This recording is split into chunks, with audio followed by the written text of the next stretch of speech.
একাধিক পরিকল্পনা নিয়ে তপশিলি জাতি কল্যাণ দপ্তর তপশিলি জাতিভুক্ত মানুষের আর্থিক ও সামাজিক উন্নয়নের জন্য কাজ করছে।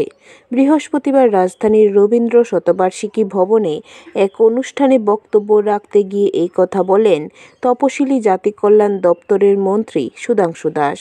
তিনি বলেন, ৪৩টি কোর্সের জন্য স্কলারশিপের সুযোগ রয়েছে।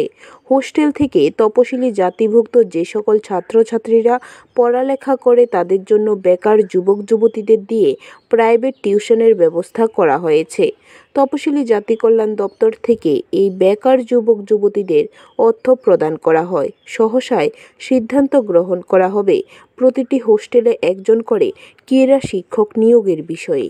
তপশিলি জাতি অংশের মানুষ যারা আছে তাদের জন্য, তাদের আর্থিক এবং সামাজিক উন্নয়নের জন্য যারা মহিলা রয়েছেন, অন্যান্য যারা আছে তাদের হাতে সেলাই মেশিন আমরা প্রোভাইড করেছি, সুইং ওয়েট মেশিন আমরা দিয়েছি, 10,000 টাকা আমরা দিয়েছি ইনকাম জেনারেশন অ্যাক্টিভিটিস এর জন্য।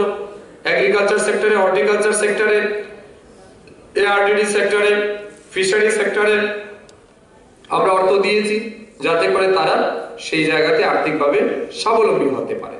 তো এই পরিকল্পনা বা প্রক্রিয়া আমাদের ক্রমবর্ধমান চলছে। আপনারা যারা এসসি কমিউনিটির মানুষ আছেন, আপনাদের অবগতির জন্য জানাই, আমাদের ত্রিপুরা রাজ্যে বিভিন্ন জেলায় বিভিন্ন সাব ডিভিশনে এসসি অন্তর্ভুক্ত পরিবারের ছেলে মেয়েদের পড়াশোনার জন্য। ব্যুরো রিপোর্ট, খবর ত্রিপুরা।